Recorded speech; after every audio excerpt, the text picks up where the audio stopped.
जय श्री कृष्णा, राधे राधे, हर हर महादेव। प्रिय श्रोतागण, आप सभी का स्वागत है आपके अपने चैनल एस्ट्रो शर्मा में। आज के इस वीडियो में हम सुनेंगे सोमवार व्रत कथा। सोमवार व्रत कथा से पहले हम सोमवार व्रत की विधि जानते हैं। सोमवार के दिन प्रातः जल्दी उठकर हमें स्नान आदि से निवृत्त होकर स्वच्छ कपड़े पहनने हैं और भगवान शिव और पार्वती की नियम अनुसार पूजा करनी है। वैसे तो सोमवार व्रत के कोई ख़ास नियम नहीं है, फिर भी दिन में केवल एक बार भोजन करना है। सोमवार के व्रत हम 3 प्रकार से करते हैं। एक तो प्रति सोमवार जो पूरे साल में आता है, और एक सौम्य प्रदोष और 16 सोमवार। सोमवार व्रत कथा। बोलिए हर हर महादेव, ओम नमः शिवाय। कथा को पूरा सुनिएगा, बड़े प्रेम से सुनते हैं सोमवार व्रत कथा। श्री गणेशाय नमः। प्राचीन काल में एक गांव के अंदर एक बहुत ही धनवान साहूकार था, परंतु उसको बहुत दुख था। दुख इस बात का था कि उसके कोई पुत्र नहीं था। वह इसी चिंता में रात दिन रहता था। वह पुत्र की कामना के लिए प्रति सोमवार को शिव जी का व्रत और पूजन करता था तथा सायंकाल को शिव मंदिर जाकर शिव जी का दीपक जलाया करता था। उसके भक्ति भाव को देखकर पार्वती जी ने शिव जी से कहा कि ये साहूकार आपका अनन्य भक्त है, इसकी मनोकामना पूर्ण करनी चाहिए। शिव जी ने कहा, हे पार्वती, यह संसार कर्म क्षेत्र है। जैसे किसान खेत के अंदर जो बीज बोता है वैसा ही फल काटता है, इसी तरह इस संसार में जैसा कर्म करते हैं वैसा ही फल भोगते हैं। पार्वती जी ने अत्यंत आग्रह पर, महाराज, जब ये आपका अनन्य भक्त है और इसको अगर किसी प्रकार का दुख है तो उसको अवश्य दूर करना चाहिए, क्योंकि आप सदैव अपने भक्तों पर दयालु होते हो और उनके दुख दूर करते हो। यदि आप ऐसा नहीं करेंगे तो मनुष्य आपकी सेवा तथा व्रत क्यों करेंगे। पार्वती जी का ऐसा आग्रह देखकर शिव जी भगवान कहने लगे, हे पार्वती, इसके कोई पुत्र नहीं है, इसकी चिंता में ये अत्यंत दुखी रहता है। इसके भाग्य में पुत्र नहीं है, इसी चिंता में ये अत्यंत दुखी है। इसके भाग्य में पुत्र न होने पर भी मैं इसको पुत्र की प्राप्ति का वरदान देता हूँ, परंतु ये पुत्र केवल 12 वर्ष तक ही जीवित रहेगा। इसके पश्चात ये मृत्यु को प्राप्त हो जाएगा। इससे अधिक मैं और कुछ भी इसके लिए नहीं कर सकता। ये सब बातें साहूकार सुन रहा था। इससे उसको कुछ प्रसन्नता हुई और न ही कुछ दुख हुआ। वह जैसे पहले जैसा ही शिव जी का भगवान का व्रत और पूजा करता रहा।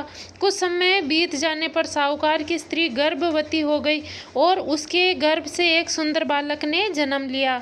साहूकार के घर खुशियां मनाई गई, लेकिन साहूकार ने उसकी केवल 12 वर्ष की आयु जान अधिक प्रसन्नता प्रकट नहीं की और न ही किसी को भेद बताया। जब वह बालक 11 वर्ष का हो गया तो उस बालक की माता ने उसके पिता से विवाह के लिए कहा, तो साहूकार कहने लगा कि अभी मैं इसका विवाह नहीं करूंगा, अपने पुत्र को काशी जी पढ़ने के लिए भेजूंगा। साहूकार ने अपने साले को बुलाकर बहुत सा धन देकर कहा, तुम इस बालक को काशी पढ़ने के लिए ले जाओ और रास्ते में जिस स्थान पर पे जाओ यज्ञ करवाते रहना और ब्राह्मणों को भोजन कराते हुए जाओ।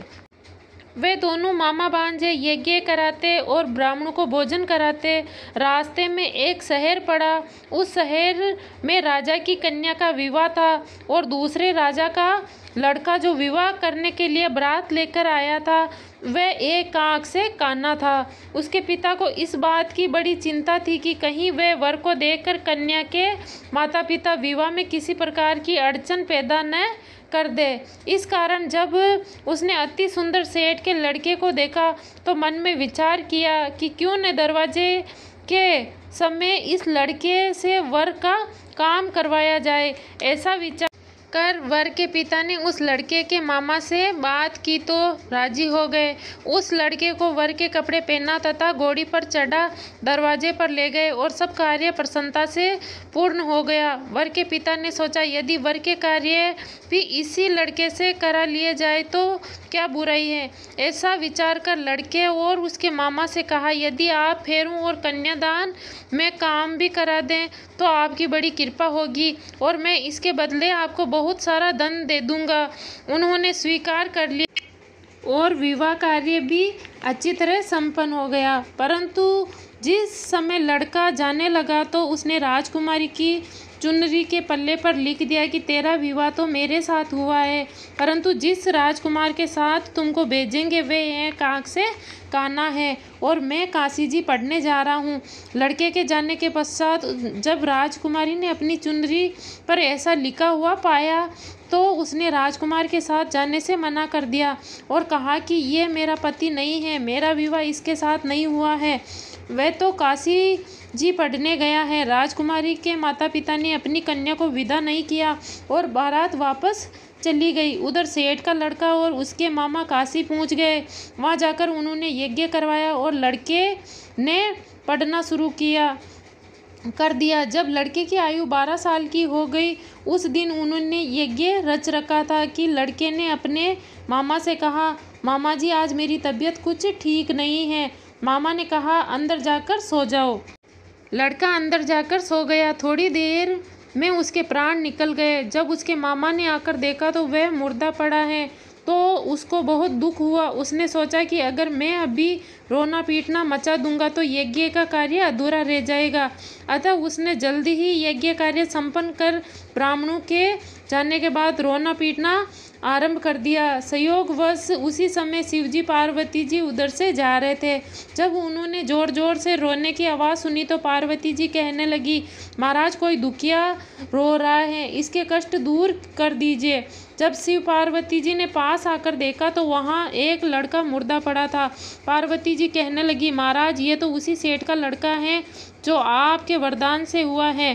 शिव जी कहने लगे, हे पार्वती इसकी आयु इतनी थी सो भोग चुका है। जब पार्वती जी ने कहा, हे महाराज इस बालक को और आयु दो, नहीं तो इसके माँ बाप तड़प तड़प कर मर जाएंगे। पार्वती जी के बार बार आग्रह करने पर शिव जी ने उसको जीवन का वरदान दे दिया और शिव जी की कृपा से लड़का जीवित हो गया। तब वह लड़का और मामा उसी प्रकार यज्ञ करते तथा ब्राह्मणों को भोजन कराते अपने घर की ओर चल पड़े। रास्ते में उसी शहर में आए जहाँ उसका विवाह हुआ था। वहाँ आकर उन्होंने यज्ञ आरंभ कर दिया तो उस लड़के के ससुर ने उसको पहचान लिया और अपने महल में ले जाकर उसकी बड़ी खातिरदारी की। साथ ही बहुत दास दासियाँ सहित आदरपूर्वक लड़की और जमाई को विदा किया। जब वह अपने शहर के निकट आया तो मामा ने कहा कि मैं पहले तुम्हारे घर जाकर खबर कर आता हूँ। जब उस लड़के का मामा घर पहुँचा तो लड़के के माता पिता घर की छत पर बैठे थे। यह प्रण कर रखा था कि यदि हमारा पुत्र सकुशल लौट आया तो हम राजी खुशी नीचे आ जाएंगे, नहीं तो छत से गिरकर अपने प्राण त्याग देंगे। इतने में उस लड़के के मामा ने आकर यह समाचार दिया कि आपका पुत्र अपनी पत्नी के साथ बहुत सा धन लेकर आया है। तो उससे विश्वास नहीं आया। सेठ ने आनंद के साथ उनका स्वागत किया और बड़ी प्रसन्नता के साथ रहने लगे। इसी प्रकार से जो कोई भी सोमवार का व्रत करता है और इस कथा को पढ़ता या सुनता है उसकी समस्त मनोकामनाएं पूर्ण होती है। भगवान जैसे आपने सेठ की मनोकामना पूर्ण की ऐसे सभी की करना। जय श्री राधे कृष्णा। हर हर महादेव। ओम नमः शिवाय।